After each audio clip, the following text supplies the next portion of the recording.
Welcome to IPI. My name is Adam Smith. I'm a research fellow and manager of the Peace Operations program here.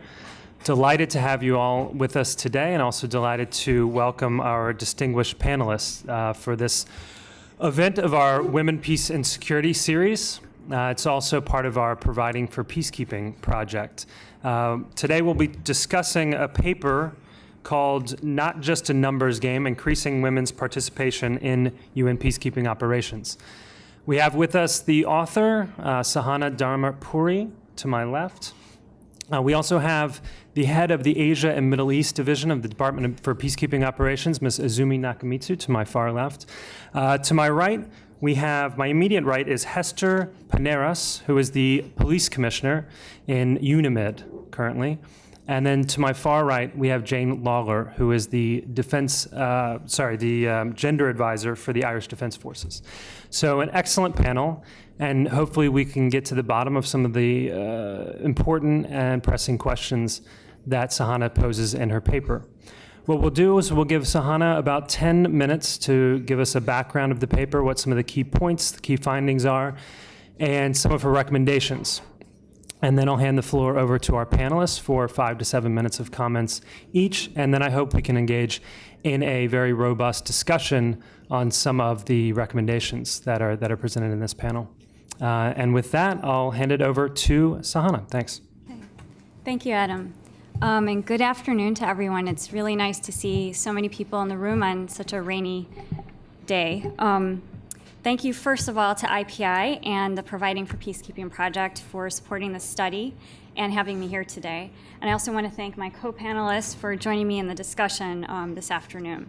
So a lot of what I'm going to share with you today is the result of interviews I did with about over 40 UN officials, member state representatives, civil society representatives, and based on extensive desk research. What I'm not going to talk about today is the numbers of women in peacekeeping, because it is quite clear that if member states cannot recruit significant numbers of women into their armed forces, the pool of candidates of female uniformed personnel to recruit from will be and is small. So that leaves us with a problem. But if that is the sum total of this problem, it would be a very short discussion indeed. So how can we free ourselves from this sort of tautological conundrum? I think the first step is to realize that the UN has a two-pronged approach for reaching its goal of gender equality in peacekeeping. And this is one of the goals of UN Security Council Resolution 1325 on women, peace, and security.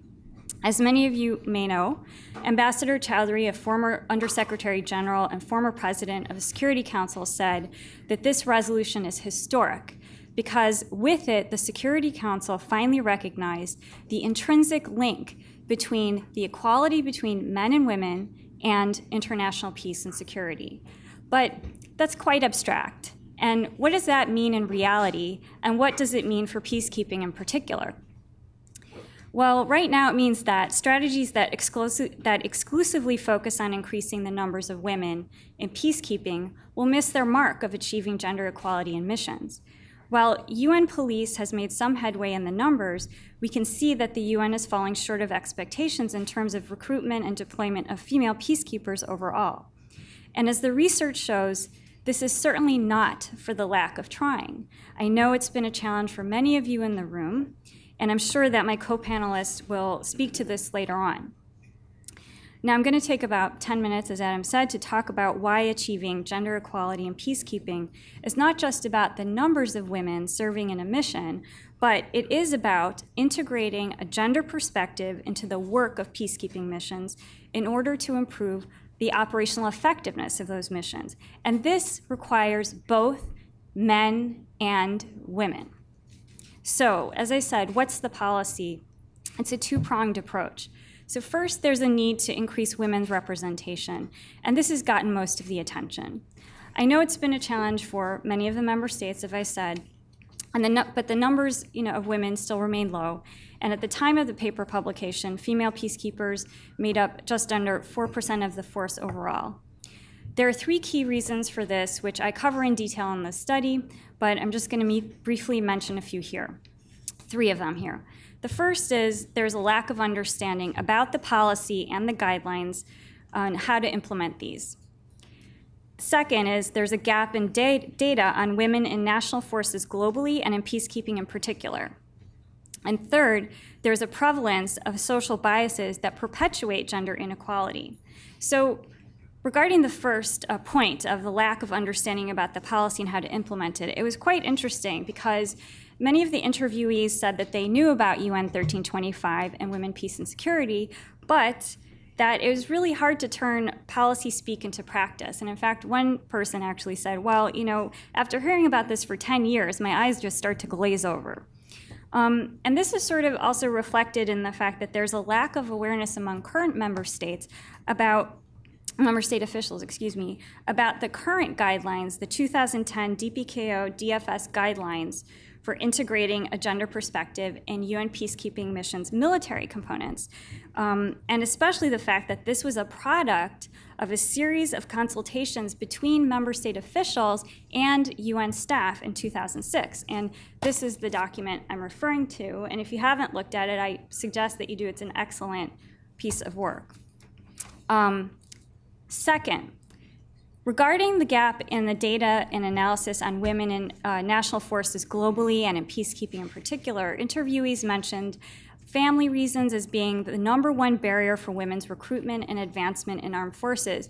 But actually, few member states have conducted studies that actually document the barriers. National policies on gender integration in the armed forces vary widely, and member states do not regularly publish sex disaggregated data publicly on their troops.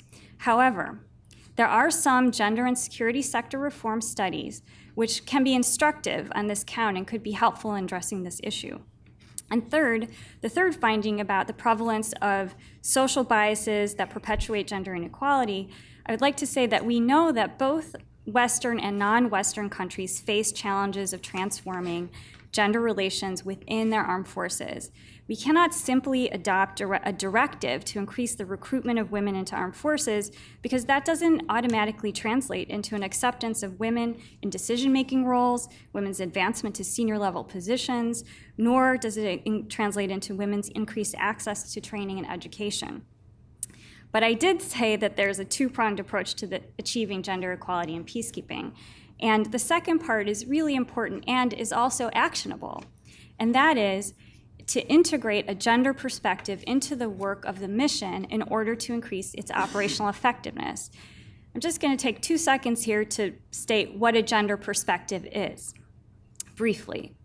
A gender perspective is taking into account the differences in the needs, the roles, the status, the priorities, the experiences of men and women, and how these differences actually impact the work of the mission. And this is relevant for both what's happening in the host population of the mission, but also very relevant for what's happening within the mission with the men and women working within the mission. And we sometimes forget that men and women face different obstacles, have different concerns, and are treated differently in society. And if we make decisions without serious consideration to these gender differences, the result will be poor decision-making and a waste of resources. But the good news is, we know that from an emerging body of literature, studies done by the UN and NATO, that when a gender perspective is applied, it actually does increase operational effectiveness. And it increases operational effectiveness in 3 key ways for the missions. First, it enhances situational awareness because collecting information from a broader range of people in the population, from men, women, boys, and girls, actually provides more nuanced and comprehensive information about the area of operation. Secondly, gender perspective can help target physical defensive measures. For example, having women conduct patrols or interviews of other women, patrol cordons, is useful, especially in some contexts where the culture or the community might be more conservative and sensitive to having men from outside the community within these private spaces. And thirdly, studies have shown that it actually increases credibility and confidence in the mission, because when mixed teams, meaning teams of men and women, are interviewing or patrolling or working together and are visible within the community, the host population actually feels like, hey, the UN is actually practicing what it's preaching. I can see it in front of me. So this is all highly relevant to the multiplicity of influences that peacekeeping missions are subject to on a daily basis. And to reiterate my point, this isn't about the numbers of women serving in a mission. It is about how well the mission is meeting its mandate to serve the local population, to de-escalate violence, and to increase protection. And the crux of the matter is that in order to increase the operational effectiveness, we need both men and women engaged. In order to achieve gender equality in peacekeeping, I believe that the best place to start is with the lowest hanging fruit, using the people, policy frameworks, tools that already exist and are already available to us. And namely, I think we need to engage men. And we need to engage men within the UN and within member states as allies to be full partners in integrating a gender perspective in peacekeeping. And the most promising aspect of this, I feel, is that there are guidelines that exist already for this, there are best practices that exist for this, there are networks and metrics that already exist to do this. First, DPKO guidelines, which are in here, call for military gender advisors to be appointed in missions. So several member states already have military gender advisors in their national forces. Among these are South Africa, Sweden, Norway, and Ireland. And I think my co-panelist will speak on this more later. Military gender advisors can be male or female officers, and they are a crucial addition in the chain of command of an operation because they are trained in both the language of the military components of peace operations, but also in gender equality goals and policies and how to implement these. Military gender advisors have been used in the UN and NATO operations in the Congo and Afghanistan, for example. And I can say from previous experience as an instructor for NATO and a gender advisor for NATO that there already exists very good training that's available online and in person for military gender advisors that is sponsored or given by the Swedish International Training Center outside Stockholm, which I think is also a partner with UN Peacekeeping Training. And this is open to all nations. So secondly, there's also a need to engage male leadership in the UN to integrate a gender perspective in operations. And so this is one of the most intriguing findings, I think, of the studies and all the interviewing that I found, was that there's a significant number of male interviewees in leadership positions that not only expressed their support of the inclusion of more female uniformed personnel, but actually cited very specific examples of how a gender perspective improved their work and made it more effective. But these men acted alone and did not collaborate with other male counterparts on the issue of promoting gender equality in peacekeeping missions. They actually weren't talking or are not talking to their male colleagues about the same experiences that they're all having. And I think that this is a real missed opportunity. There's also a need for more information on gender and operational effects, both the good and the bad, in peacekeeping missions from those with military experience, such as chiefs of staff, military observers, force commanders, etc. And this is why I suggest establishing a gender coaching program to bring together gender coaches and military and police advisors on a regular basis for focused dialogue and engagement, specifically on using a gender perspective to increase operational effectiveness in the field. This way, we can capture people's experiences and build a more, let's say, open dialogue between these different groups of people who have so much experience on the ground and actually are supportive of these policies, but just are unaware of how to implement them. So these are possible entry points to engaging men in promoting gender equality in the security sector that haven't been tried yet. And third, there are metrics available used to us. So the metrics that we can use to assess the current invisible barriers to achieving gender equality in field missions are, for example, the Gender Equitable Men's Scale, which is a metric that's been used in the health sector to assess male attitudes about gender equality, both before and after a program intervention. At the very least, a baseline could be taken in a mission using this GEM scale to assess the current norms and biases.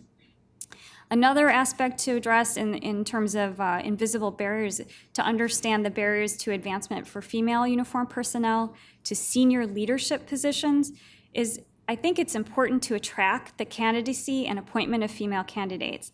And this is why I suggest that DPKO track how many mid to senior ranking officers are offered posts of commander, chiefs of staff, deputy chief of staff, military observer, and staff officer to see how many women are selected and to what position. And if women are not being selected, in a spirit of transparency and accountability, DPKO should examine the reasons why.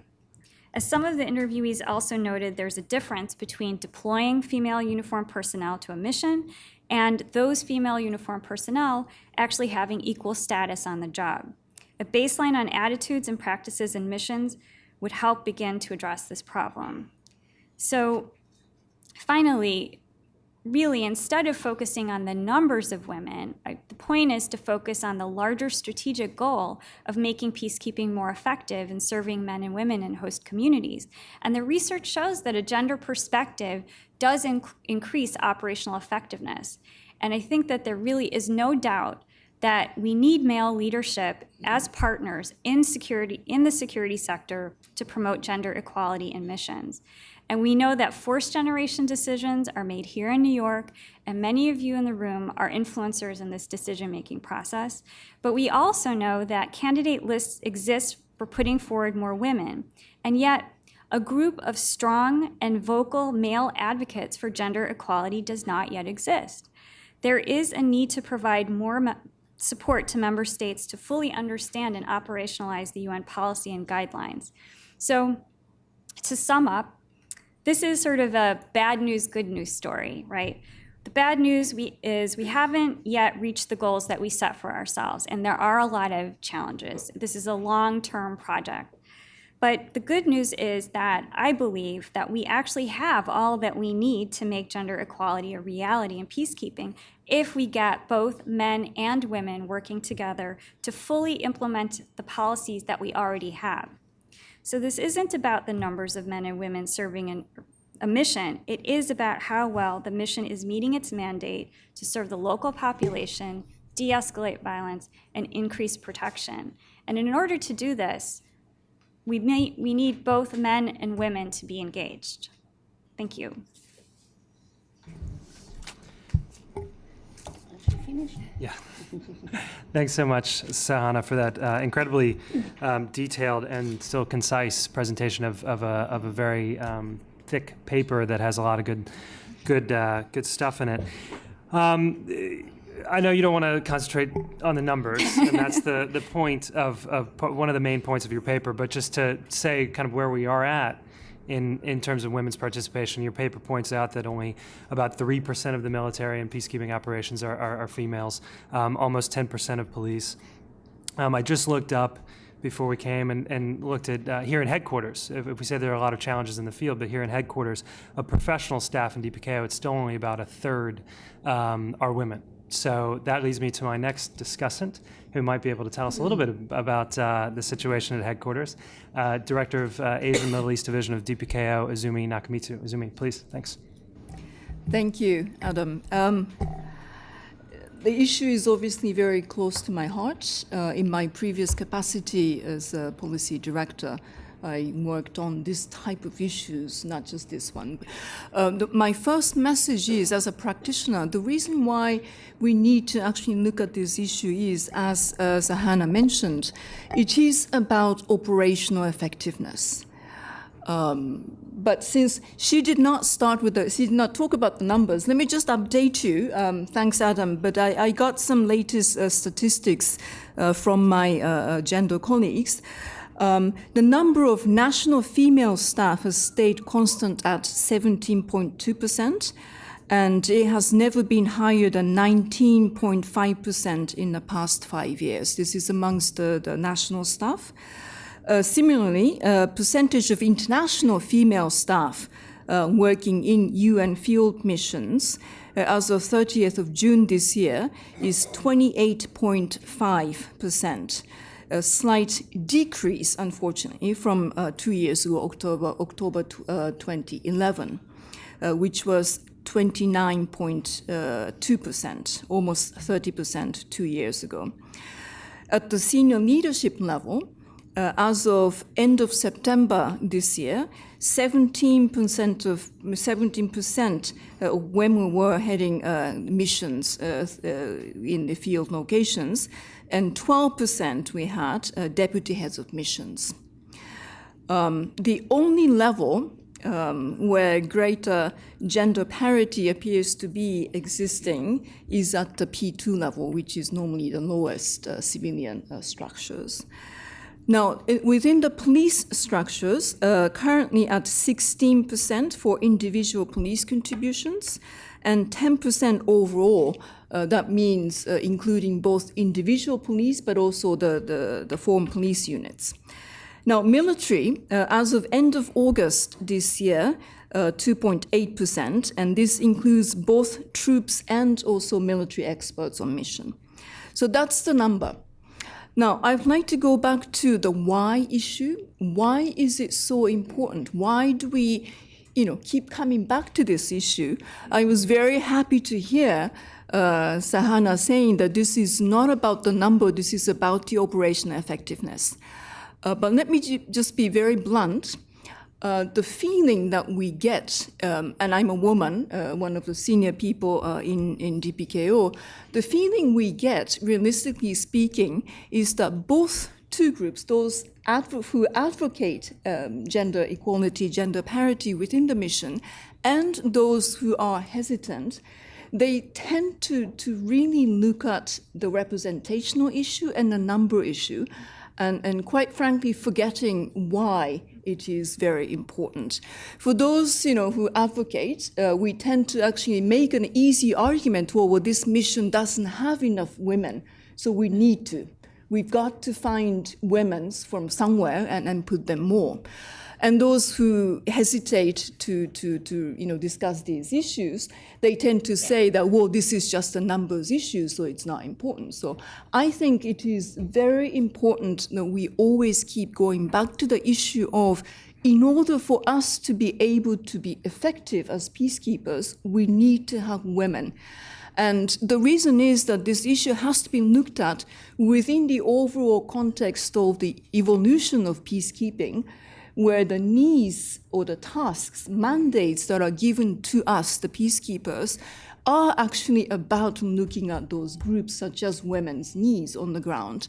And therefore, without actually addressing those issues, we are doing the job maybe halfway, but not all the way through. So I think this is one of the most important issues, and this is it has to be also really understood by the member states. Why? Because it's much easier to actually start looking at the statistics and talk about let's increase, or it is just a number, so it's not important. So that's my first point.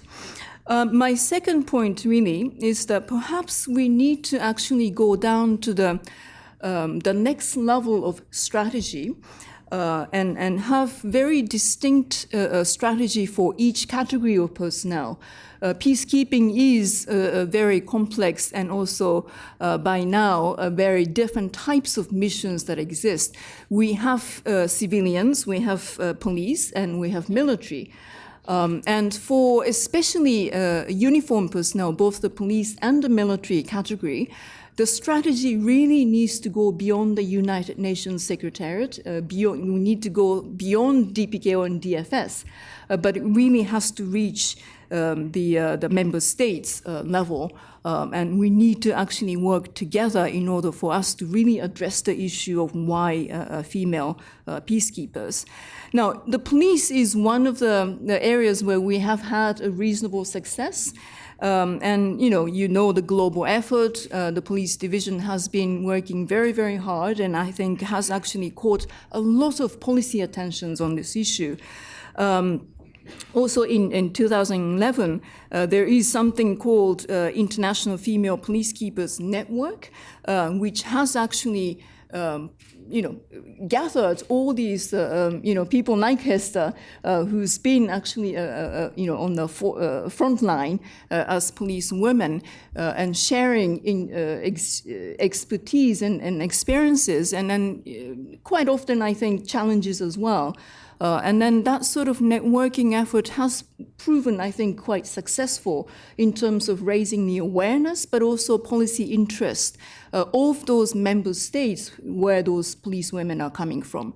So there's very good example that the police division has actually achieved so far. This year, all female selection assistant and assistant teams, SAT teams, have been launched, and examinations are being rolled out to police contributing countries. Again, the strategy is about us working together with the member states where those police women are coming from.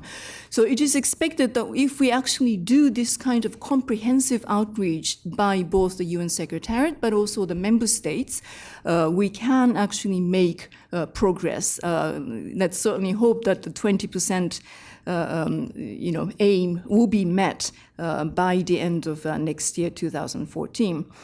Now, military, here this gets a little bit more complicated, simply because we have a rare exception here at the panel, but it is an occupation which is traditionally still is male-dominated. And this is, what I'm going to say is a question for you. I am beginning to actually think whether we should not be asking ourselves to identify certain kinds of areas where female military peacekeepers really should be targeted, or whether we should go for generic representation. We often hear about the sort of calming down effect of female peacekeepers, but the statistics that we have, 2.8%, this includes all these people who are working as staff officers, military experts on the ground, as well as those very few individuals who are actually contingent members.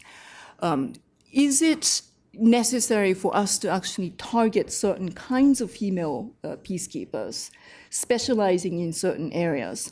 Or should we be actually, continuing with the current aim of increasing the representation, including our attempts to also look at senior representation, force commander and deputy force commander, and military chief of staff type of functions.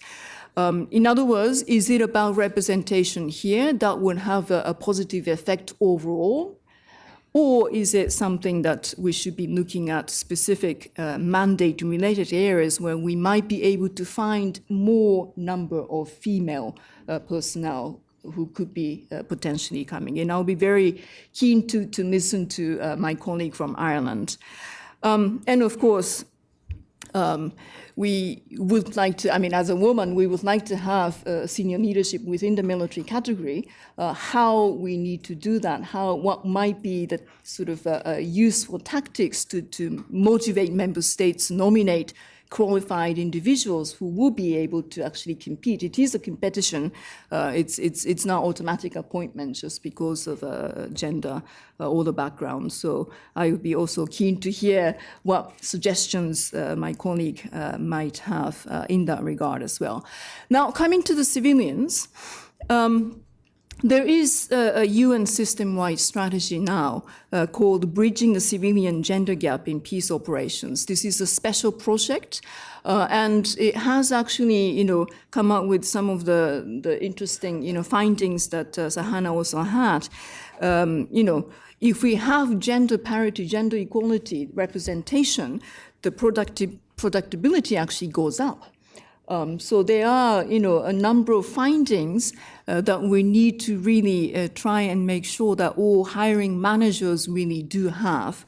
But here, again, and we are actually making a lot of efforts. I recruit senior mission leadership, I spent a lot of time actually reaching out to potential senior civilian personnel.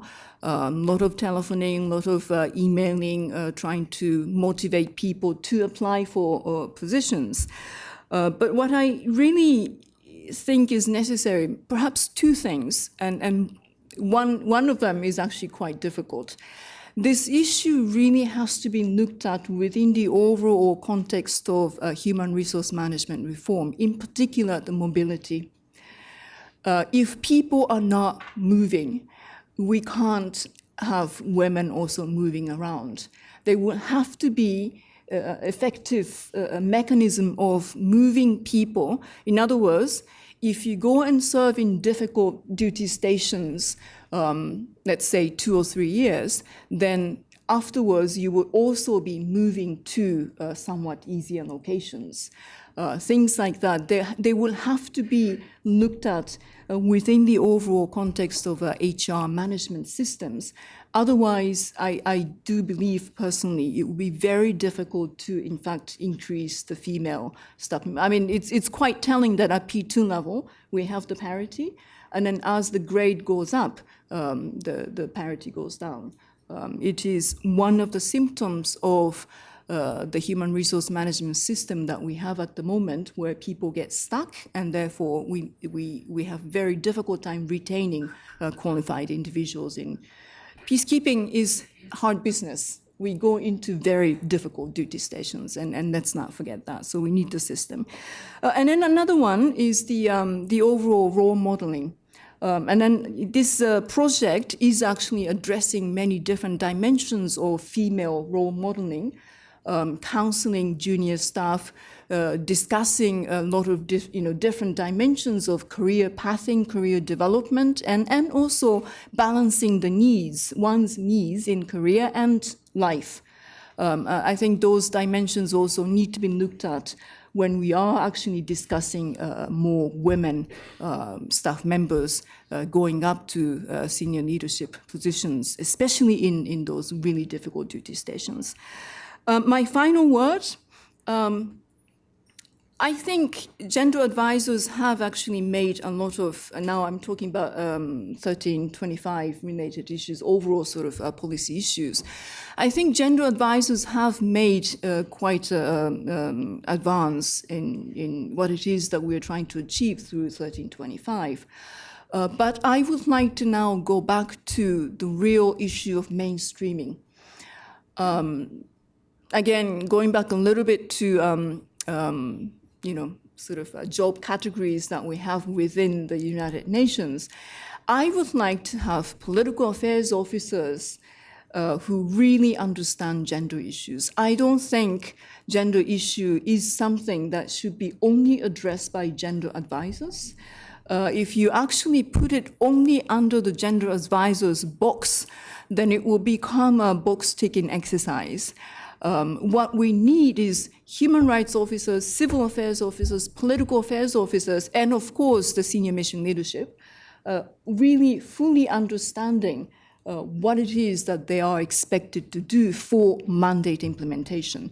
Otherwise, we will always be looking at a little box, and they will always tick the box. Have you considered gender aspects in your mission? And that's not what we need to have. Thank you. Thanks so much, Izumi. It was a pleasure having you here very often in your old capacity as Director of Policy.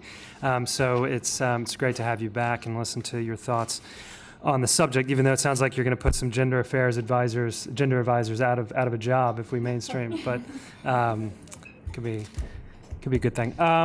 So now I'd like to turn it to Jane Lawler, who has been in the Irish Defence Forces for 17 years, and over the last year has been the gender advisor for the Irish Defence Forces. So I'd love to hear your thoughts on this from your national perspective and from your position as a senior female in the Irish Forces. Thanks. Thank you. Sirs, ma'ams, ladies and gents. During Sahana's presentation, I found myself trying to take notes about what I agreed with and what I'd like to tell her that I agreed with. But I actually found myself writing so much because I agreed with so much that I gave up. So what I'd like to do is just quickly give you my thoughts and my own personal perspective, both as a Defence Forces gender advisor, but also, and I think more importantly, as a female officer, a mother of 4 children who was deployed 4 times to 4 different missions with UN mandates. And I actually am going to speak about numbers, first of all. In the Irish Defence Forces, we speak about gender equality, and we speak about how hard the women in the Defence Forces have fought to get equal rights and equal opportunities. And it's something we have achieved, and something that we are quite proud of. And to do that, what we've done is we've ensured that the standards that are there for all. Whether you be a male, a female, whether you are gay, whether you're straight, it doesn't matter. The standards are the same for every person. If you can meet the standards, then obviously you pass the course for whatever position or whatever area you'd like to work in. And I think that's one of the reasons why we struggle with our recruitment, because we only take in the people who are capable of achieving those standards. So as a gender advisor, that is one of my challenges when I go back to work, that I'm going to have to look at how I can look at recruiting more people. One of the things we are looking at is a targeted recruitment campaign using social media, using Facebook and Twitter, to try and find those girls that are actively involved in physical aspects and sports clubs and that. And I spoke to someone from the New Zealand Defence Forces earlier, and they're doing the same. Because these are all different areas that we need to examine. We need to look outside the box and how we can recruit females into Defence Forces. I know the Norwegians also have a very, very good, aggressive campaign as well. So I think we should also try and speak to each other to try and share ideas as well about how we can look at recruiting more females. The other point then that was spoken about by previous speakers was in relation to the numbers and percentages of females serving overseas. In our Defence Forces, we currently have 6.2% of females across the Army, Navy and our Air Force. However, we currently only have 4.8% serving overseas right now.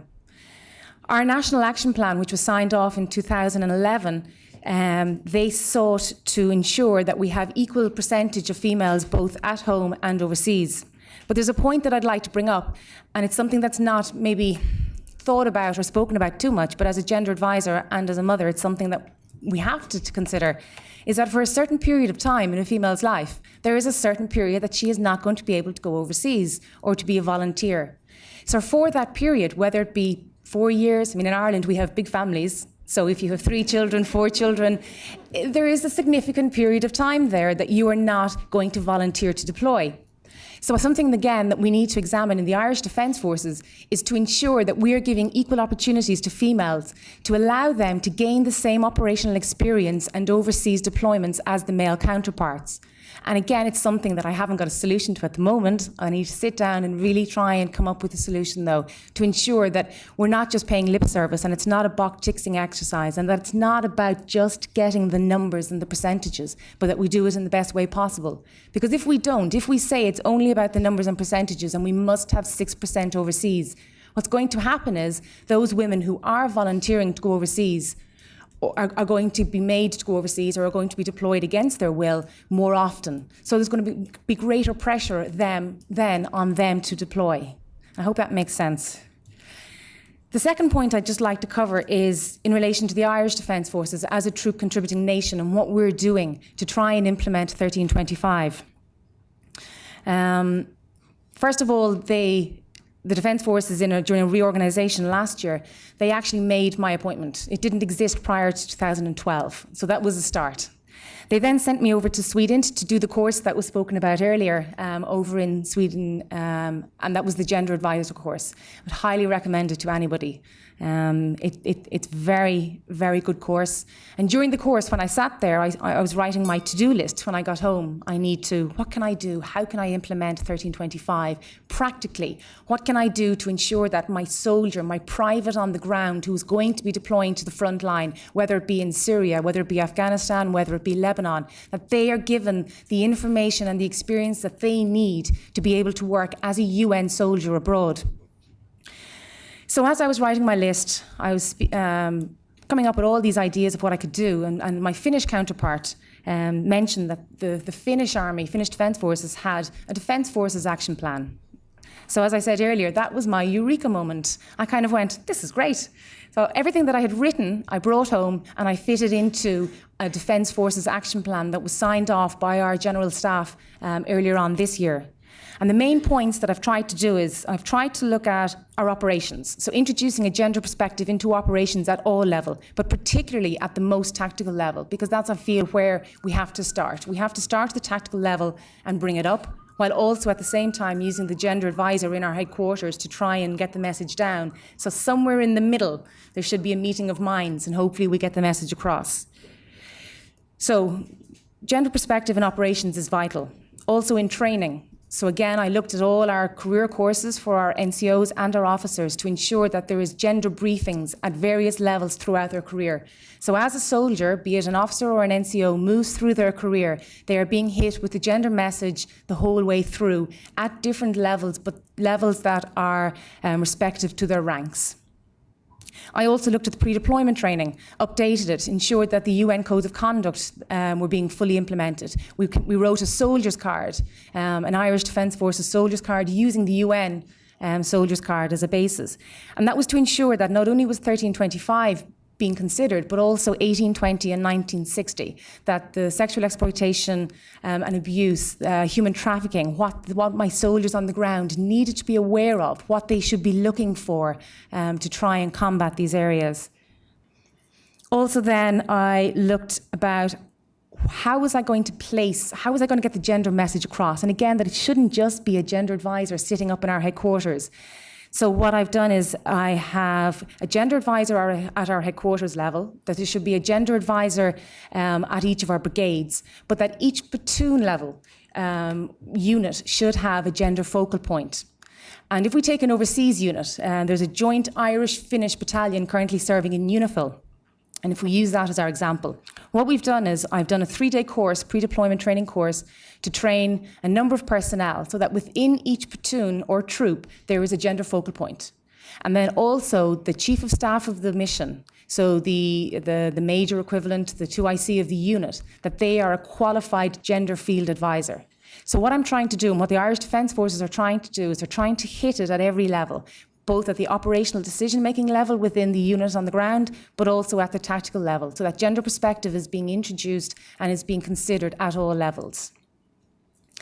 And just one point, that something that could be considered, I mean, why don't the UN have an action plan? If all the countries have action plans. And then just to answer the query about women and certain roles, maybe putting them aside for women, I would fundamentally disagree. I think then that you would find that women would be pigeonholed into certain areas. I have fought too long and too hard. I have worked in too many areas and for far too long for somebody else to decide what jobs are or are not open to me. My Defence Forces, all jobs are open, and I don't see why the UN should change it, that jobs are not available for everybody. So that's my thoughts. Thank you. Excellent. Thank you so much. And finally, we'll turn to the police side and hear from the police commissioner in the AU UN mission in Darfur, Ms. Hester Paneras. Please, thank you. Thank you very much. Can you hear me? Yes, currently I'm the only female police commissioner, and I would really like to get more there. This is a topic where actually I think the few minutes that I have is very short, but I'll try to just stick to a few main points. I think one of the important things that the previous speaker has said is that why does the UN not have an action plan before the countries have an action plan? Why do we expect things to happen on the ground, but it's not happening from the top? And one of the things, there's all these papers, but there is not a concrete strategy, and that has been in Sahana's paper as well. There's not a concrete strategy and implementation or action plan available. Now, I've looked at, in 1998 already, I've done my research on the disparate effect of past policies on gender representativity in the South African Police Service. And nothing has changed. I can take that paper now, and it was published in a book, and it looks, the causes, the outcomes, everything remains the same. The problem remains the same. And one of the issues, if we look at the strategies, that we will have to start looking at the internalized oppression by women themselves as well. Where women got used to, this is the way it is, this is what I can do, I cannot go out, I cannot go overseas, I cannot leave my children with somebody else, I cannot go into a conflict situation. And that is one of the things that we will definitely have to work on as well. Now, for instance, we have in the mission in Darfur, I was there as a Deputy Police Commissioner in 2010, 2011, we have started with a women's network then, which was an informal structure, which is not written into the formal structure of the mission, in order to get our women to get out in the field. Not everybody wants to be in the headquarters. To give capacity building, to give support, to, if those women had problems, to psychologically support them. For instance, one of the ladies lost 3 children while she was in the mission to death. She didn't want to go back, but we gave her the necessary support. And those are some of the things that I think we can really put in place. And with the International Female Police Peacekeepers Network, I think this is something where the different missions now start getting together. We're currently having the women's networks in UNAMID, in UNMIS, and in Haiti. And it was quite fantastic to meet the other ladies last week when we had the International Association for Women Police Conference in Durban in South Africa, where we could share ideas. And we also, I was privileged to launch the website for the International Peacekeepers Network. So I think that's one of the first things that we will have to put into place. The second thing is we'll have to look at our structure. Where does the gender advisor really fit in? Is it not at too much of a low level? From my experience in the mission, the gender advisor is actually not focusing on gender mainstreaming internally. They're more focused on the gender issues on the ground in the communities where the conflict is. They are also not even a subcomponent. They are under a subcomponent, under the humanitarians, somewhere down, under human rights, gender, child protection. So what is the impact? Should that office not be at a higher level to have an impact? It was very interesting when I wanted to start this network in 2010, that from the male, who is the gender focal point for the mission, he resisted us from having a network for women in the mission. We luckily then got the support of the police commissioner. I've recently got the support from the JSR, who's approved that we can now implement it as a mission women's network.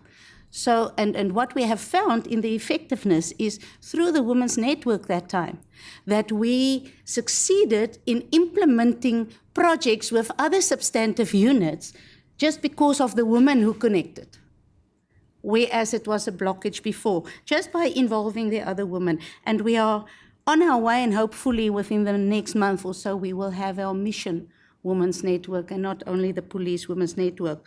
So I think on the structure, that is really where we will have to look at having this informal. And then our next step is also the Men for Change that we are busy implementing. Of course, we found quite a number of men who are interested, and they are going to be an affiliate and part of the Women's Network. But when sometimes there are specific issues where the women have to discuss separately and feel more comfortably, especially when it comes to sexual harassment and those things. And so we will have these 2 forums where people can get together.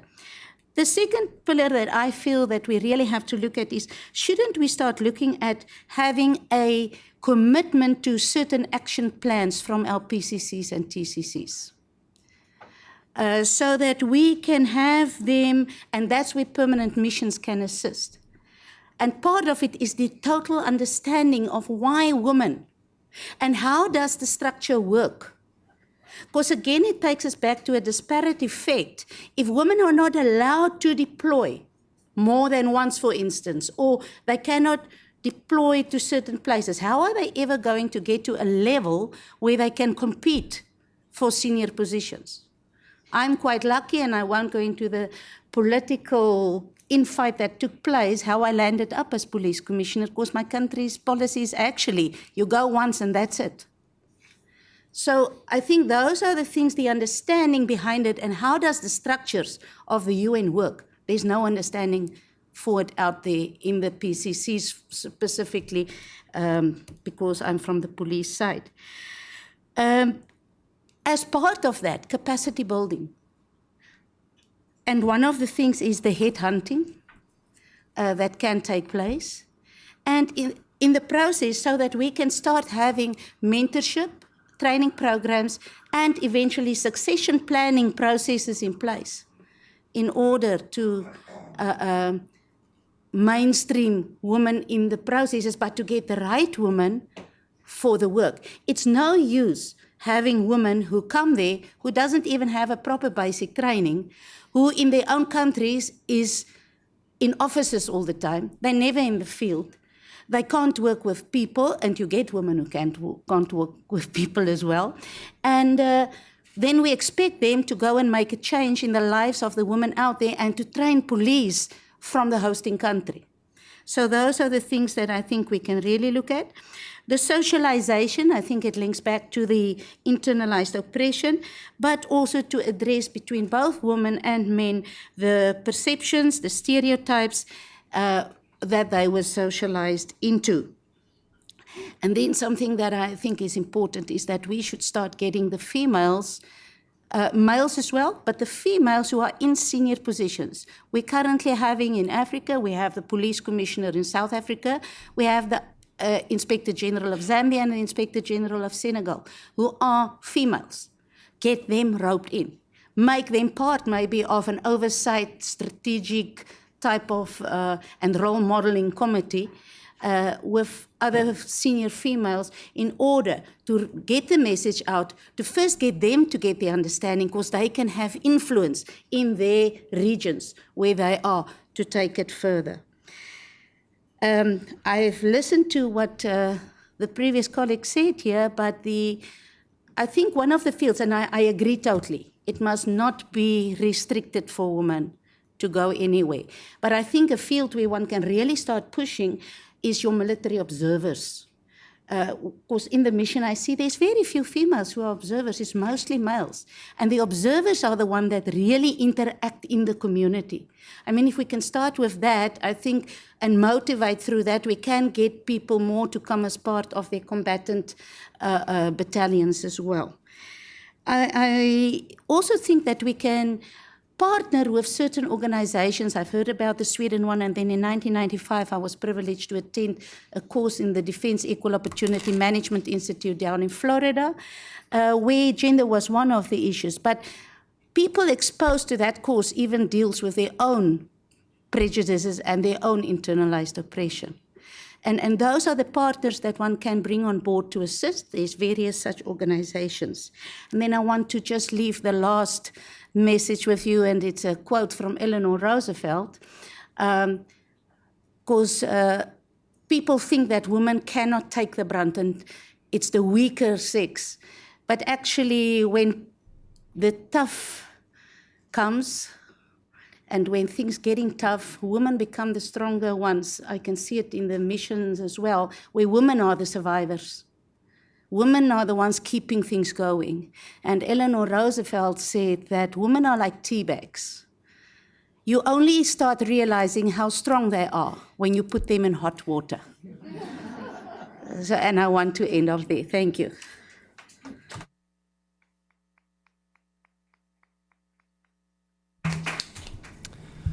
Well, it's hard to compete with Eleanor Roosevelt, but excellent presentations from the panelists. Thank you so much for your thoughts. I'm glad to see we also have some healthy debate on certain issues. It's a very obviously complex issue with a lot of concerns both at UN and how UN implements its strategy or develops a strategy, and also how the member states do so, and it differs for civilians and police and for military. So there's a lot of things to discuss, and I won't take up too much of your time with my own thoughts, but to just echo a couple of things, and I think Azumi's focus on why do we need women, and also Sahana pointed this out in her paper, and why do we need a gender perspective in peacekeeping. More has to be known about the operational effectiveness of having a gender perspective and about having women in greater numbers in peacekeeping. I think that's one of the most important things we can start with. But then also looking at how the UN is implementing its own strategies and how countries who have an action plan are implementing them. How these professional networks that Hester just discussed are working, women's networks, and can be used in missions and in national militaries. So a lot to discuss, and I'll open it up for questions for our panelists. I'm sure there are a lot. So please raise your hand and look for the microphone. I see Roger from Canada Mission first, please. I don't need the microphone. Oh, we're webcasting tonight, so please speak into the microphone, if you will, for all the people watching at home. Thanks, Roger.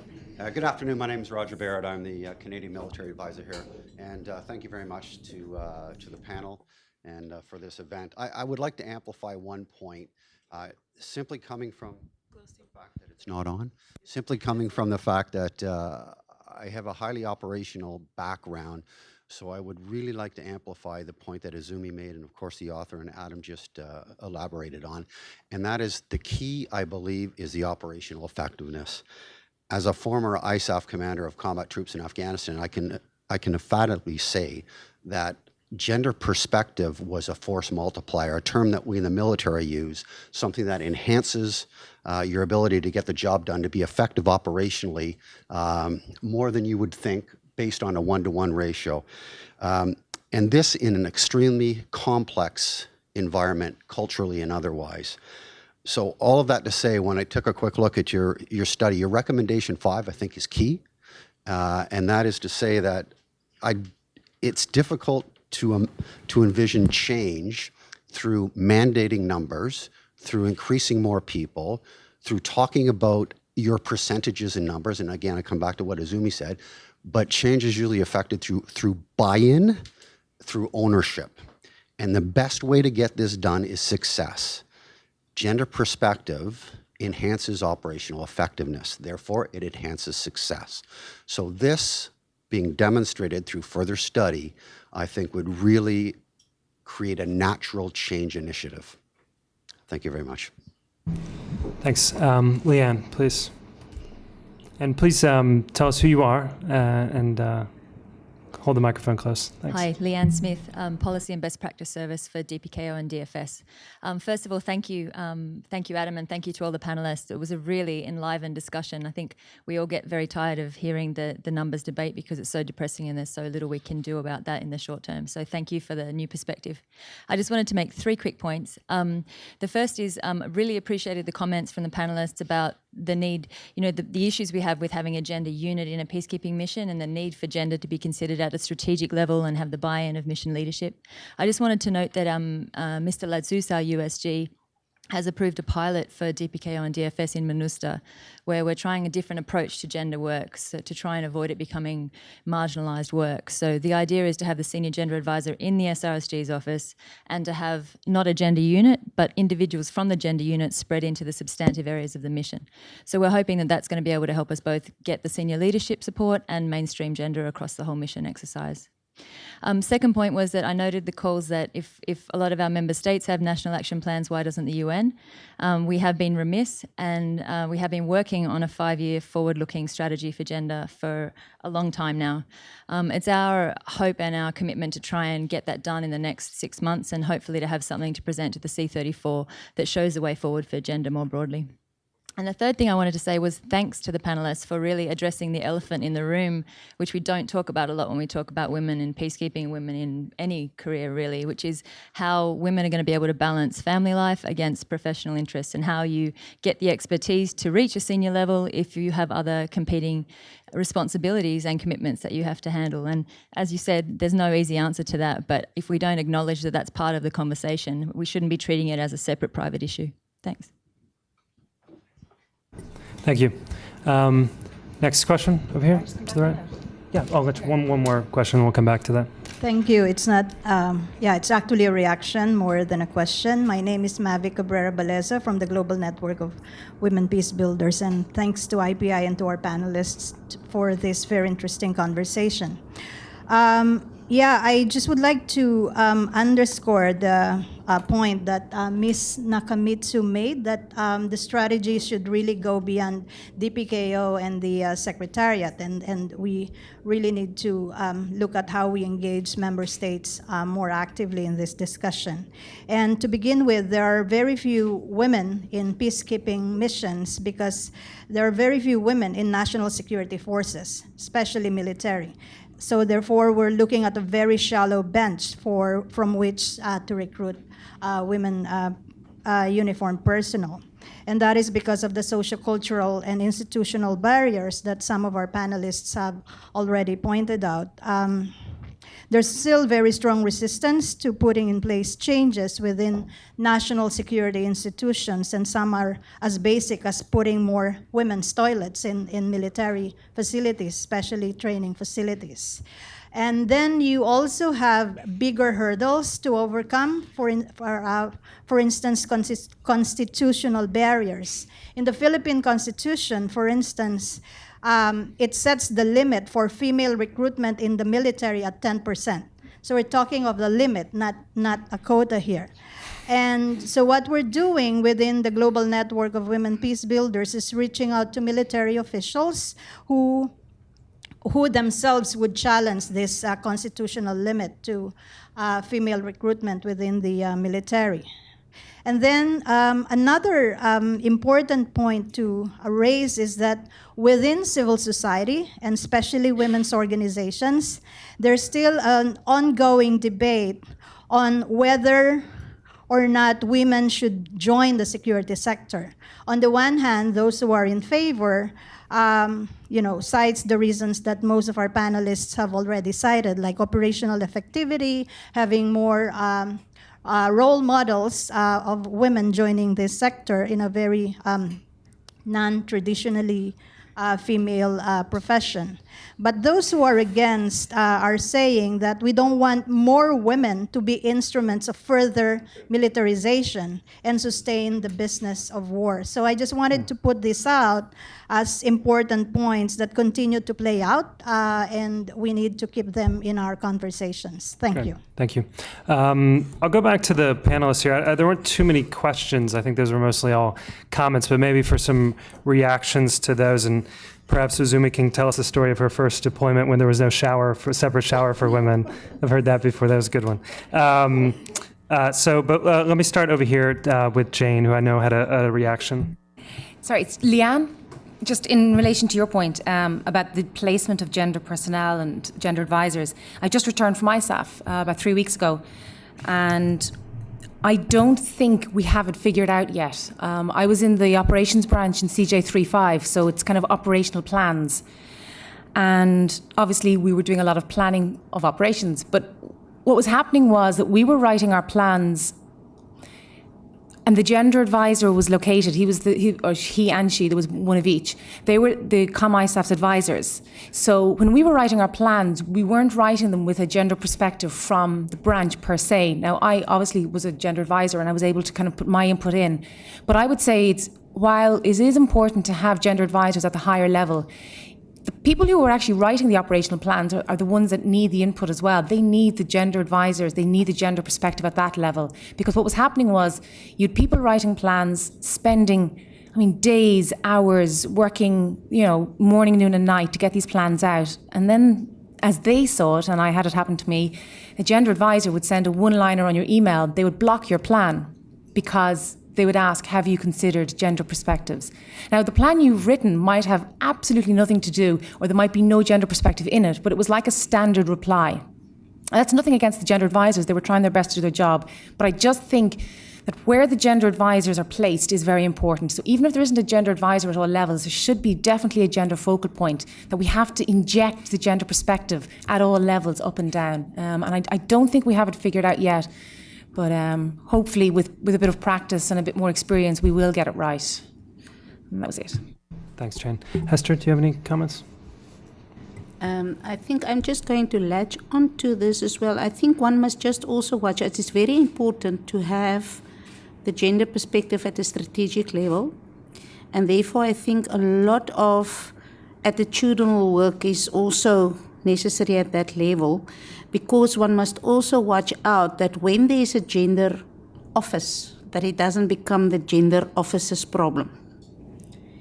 And that integration, the internalization into everything that one does should be part of it. If we talk capacity building programs, the gender aspect must come in. If it's deployment, it must come in. If it's support, gender-specific support, if it is creation of the conducive environment in as far as accommodation and things is concerned, that is all things that where the gender must be considered. So I'm really one for saying that we need an advisor at a strategic level, but not a gender office.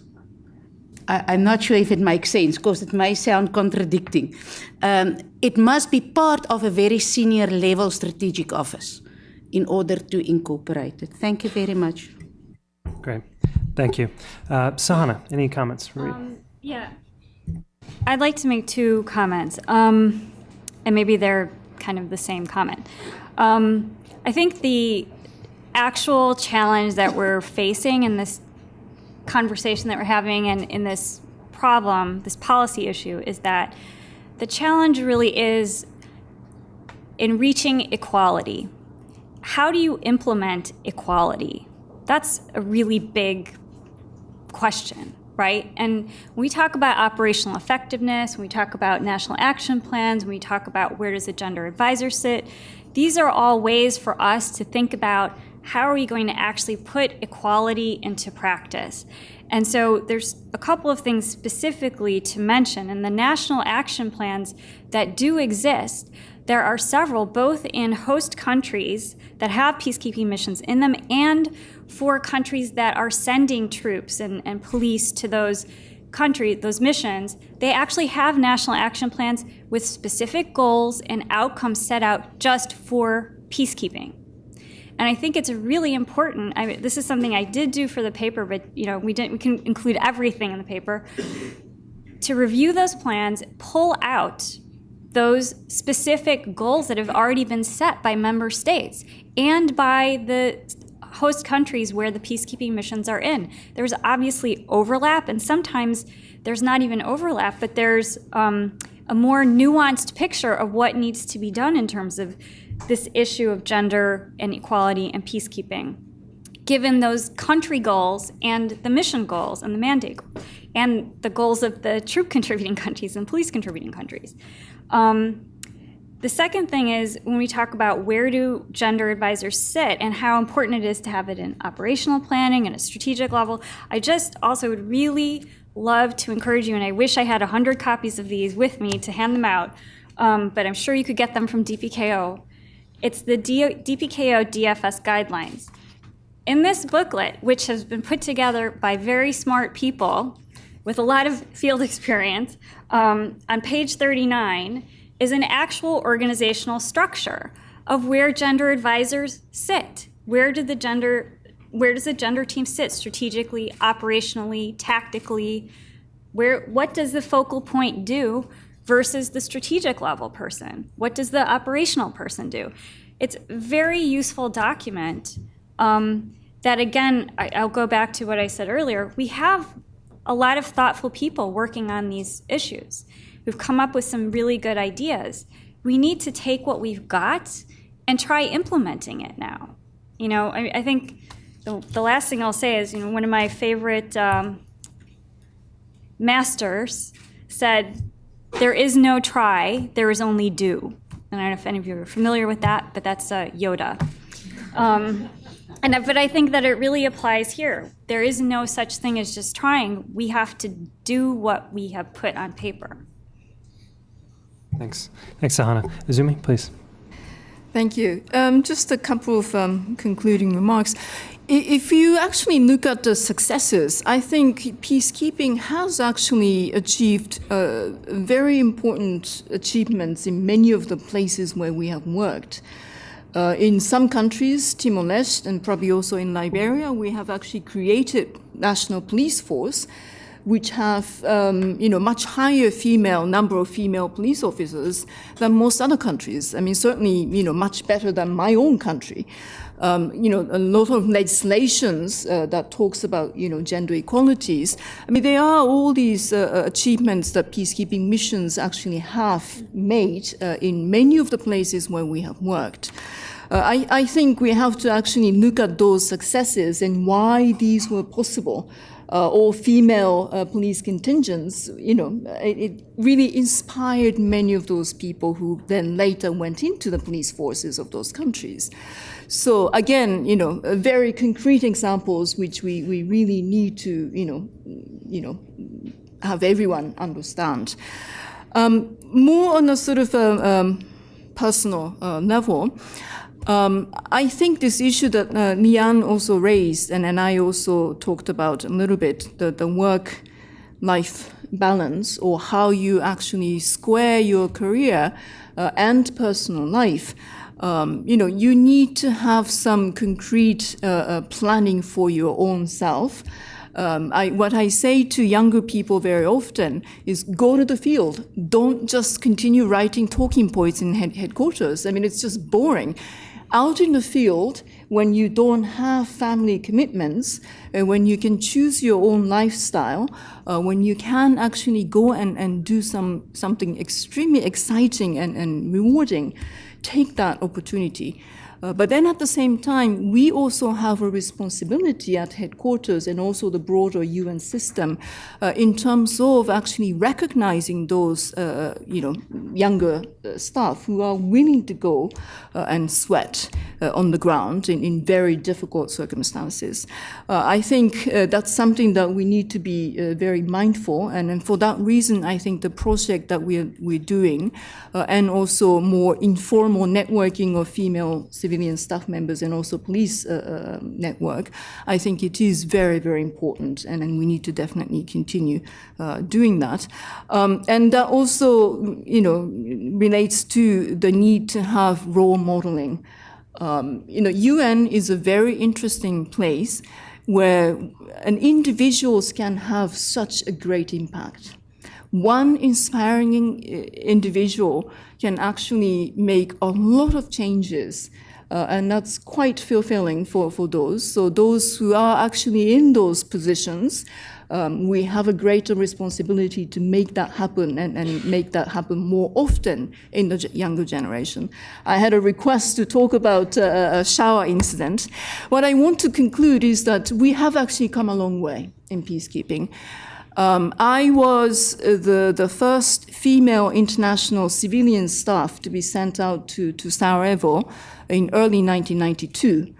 This is, spring to summer. The airport was just secured, and UNPROFOR started to deploy.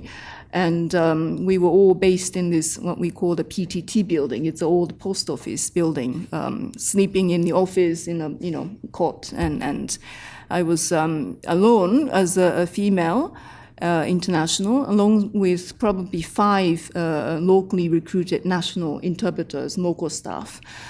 No, facilities special for women, all men, hundreds of men, and 5 or 6 female. I almost had a fist fight with, I won't mention the nationality of that contingent.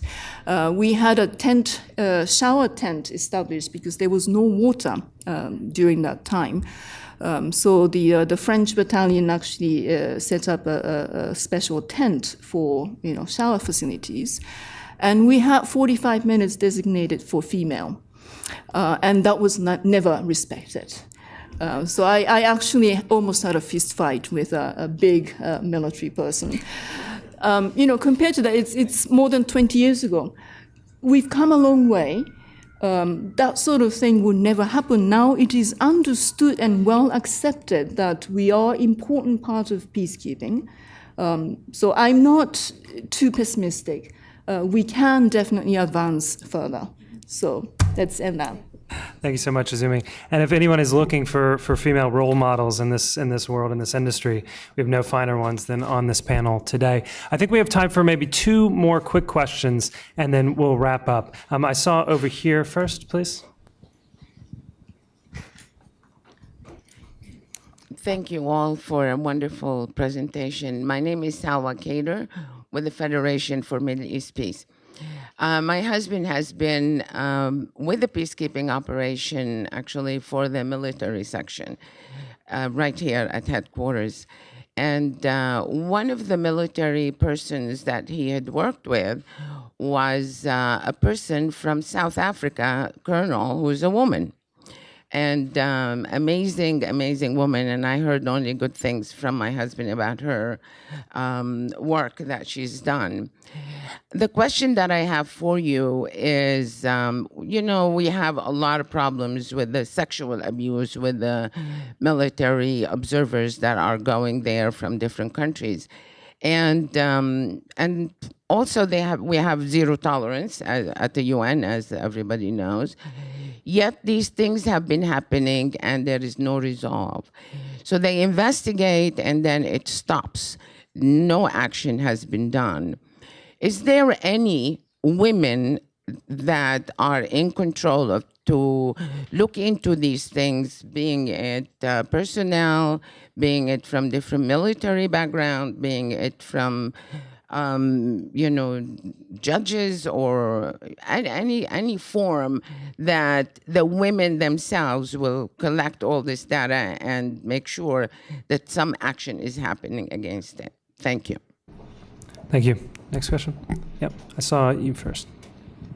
Thank you very much. My name's Colm O'Connell. I'm the Women, Peace and Security point person at the Mission of Ireland to the UN. And thanks to all the panelists for their very interesting presentations. It's clear, obviously, today that we're talking about operational effectiveness. Sometimes with Women, Peace and Security, there can be an emphasis on rights, on justice, on equity. But it's very clear it's operational effectiveness we're talking about. And it did strike me that, as with the general agenda, what's always very welcome is even more evidence to make the case more compelling, to show where it has worked. Clear examples of where it has worked is much easier to convince people. It's not a silver bullet, because the reason that there's not more women on peacekeeping missions and involved generally is not because it's a hidden secret that women are so successful. You're dealing with, obviously, much greater challenges and underlying structural issues, but it does help. And I think on this point, along with what the paper covered that Sahana set out, the case that was set out, you had mentioned certain things like information gathering, like exploitation, etc., security tasks, etc. If you even focused on broadened the perspective just a small bit into peacekeepers' role as early peace builders, you could clearly see the potential force multiplier having more women peacekeepers and reaching out into the civilian population in the country they're deployed. Alternatively, of course, having men, the majority of troops being male, isn't the worst thing in the world if you're coming at women, peace and security from a security point of view, a hard-edged operational effective security rather than from a rights point of view. But I did want to pose the question, and it has been mentioned already in terms of role models, and Zumi and others have mentioned it.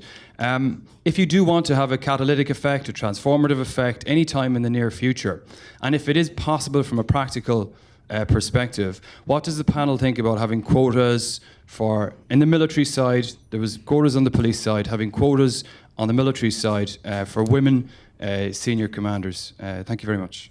Okay. Thank you. We had one last final question, and then we'll turn to the panel.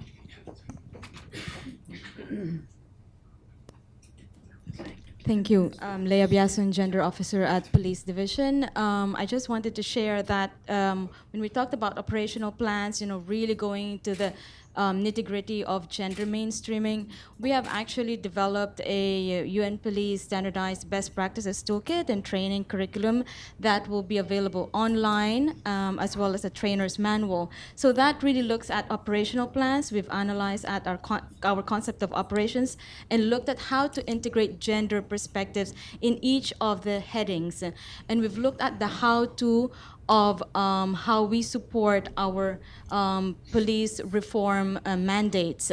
And that looks at building the capacity not only of our gender focal points within our police components on the ground, but all UN police officers who, as the panelists say, need to be empowered to implement gender perspectives themselves. So we hope that this toolkit would be made available this year, not only as an induction to all our 14,000 police officers out there, but also specialized in mission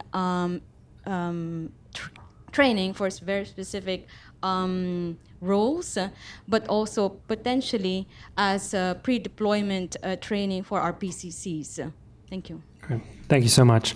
We have about 7 minutes left for the panel discussants to wrap up.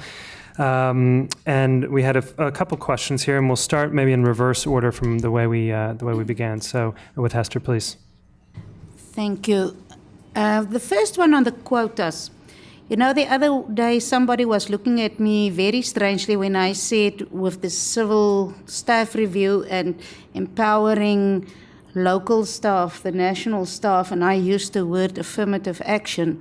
Now, I'm from South Africa, as you maybe heard from my accent, and affirmative action is a household word.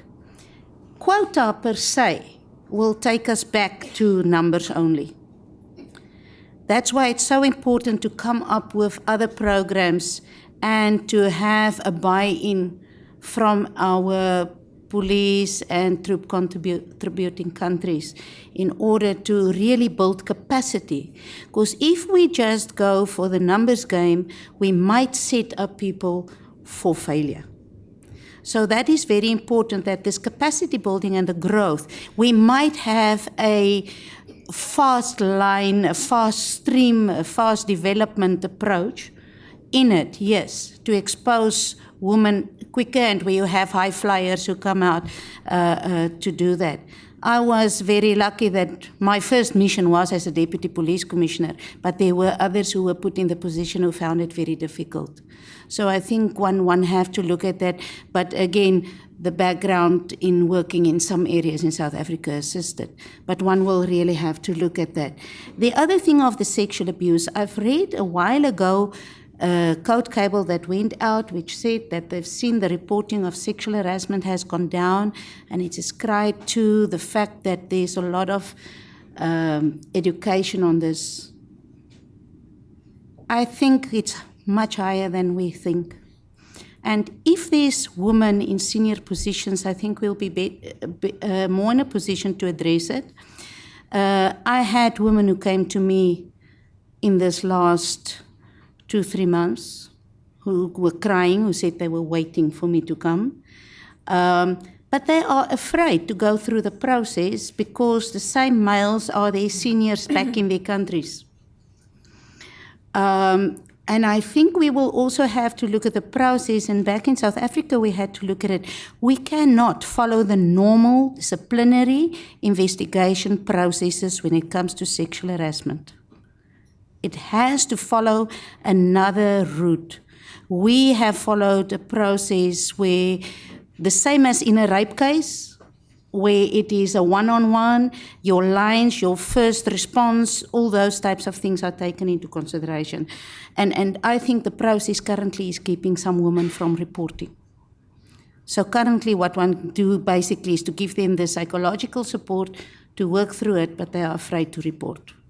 And that is my experience. Thank you. Thanks, Hester. Jane, please. Okay. Again, in relation to the quotas, I agree with Hester. I don't think it's the way forward.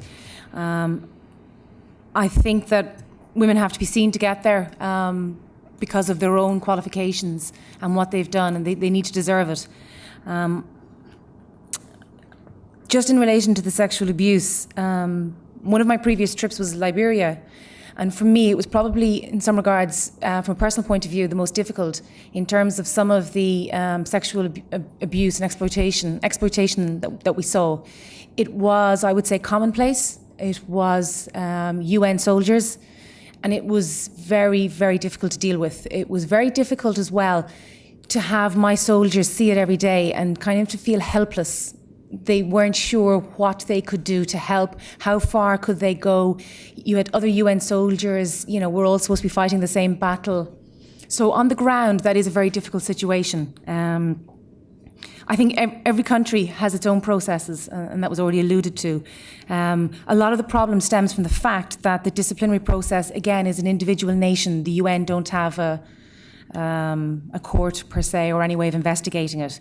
And I think a lot of what annoyed and what happens is when this is happening within a country, the local population see what's happening as well, and you're losing their support, you're losing their respect, because what they see is that there are sexual abuses that are not being dealt with, and they see the perpetrators not being sent home, not being dealt with, and that it's a very difficult situation to deal with. Now, it is 10 years since I last saw it, and I'm hoping the situation has improved, but again, I wouldn't be too confident. It's something that every country needs to accept, and it's something that during pre-deployment training that I try and brief my own troops as best I can, that the zero tolerance is across the board, and that that it is an imperative on them. They must just stand up for what they believe to be right. Because if we don't take it from the individual level and deal with the basic soldier and try and get through to them what is acceptable and not acceptable, that's, in my opinion, is the main way to try and stamp it out, to report it up the chain of command and deal with it that way. But it's definitely something very difficult that the UN will need to face, I think. Thanks. And if we hold that female senior leaders could help in this, hopefully things have gotten better in UNMIL since we did have a female SRSG after you were there and a female president. Thank you. On the SCA, much has been already said. It's actually, you can help us because the national government are supposed to actually prosecute and actually see to it that those perpetrators are brought to justice. We don't have, the UN does not have jurisdiction over those countries, TCCs, but through global voice, through the General Assembly discussions, I think the member states can definitely help us. On the mission side, I firmly believe that both male and female leadership needs to take this issue very seriously. There is no difference between, men and women taking this issue seriously or not seriously. This is an issue that is such, and then most do. I mean, I have to also emphasize that most peacekeepers are there helping people in most difficult situations. It's only those handful of individuals who do horrible things. And then that has to be taken seriously. And most mission leadership actually do, men and women. They do take this issue seriously. But beyond investigation and after these people are sent home, then it's up to the national government. And there you can help. We definitely do believe that more needs to be done in terms of actually bringing those people to justice. On quota, I agree with the previous speakers. It's also, I mean, no one has actually explicitly really touched on this, but they are, this gender issue also has some differences in cultural interpretations, and also in terms of the representation. There are differences. There are countries that have more female in the security forces and those countries who don't have so many. So actually coming, with a quota figure might actually be a practical difficulty. This being said, though, I don't come from a country with a quota system. My country doesn't have it. But quota system has worked in many other parts of the world. So I'm actually beginning to think that we need to have some sort of an informal thinking in terms of, putting, and then again, I think the key is a deliberate targeting and handpicking of those known to be qualified individuals, female.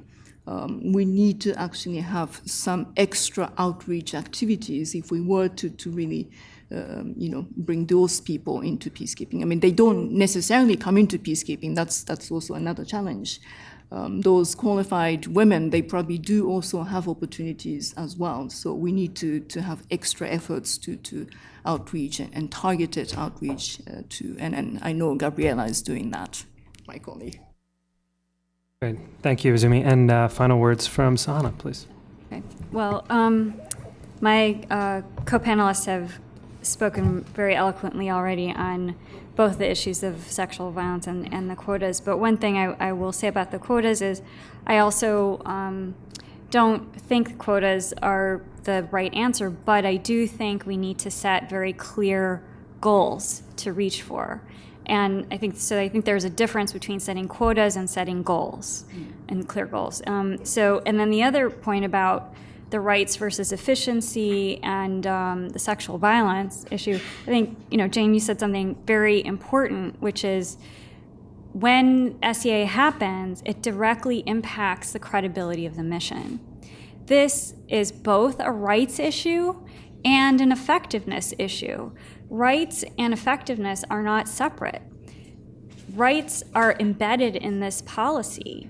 So the more we are effective at implementing the policy, the better the outcomes we're going to get on the ground. And so I think capturing, as a few of you have said, capturing more of the things that we actually know are happening on the ground and putting them into this is effective, this works, and this doesn't, and taking out perhaps some of the emotional aspects of how we feel about gender equality and looking at that would really advance this issue much more and help people see using a gender perspective in the actual tool, a critical tool for improving the work that we do. Thank you so much, Sana. Thank you to all our panelists today. Incredible discussion.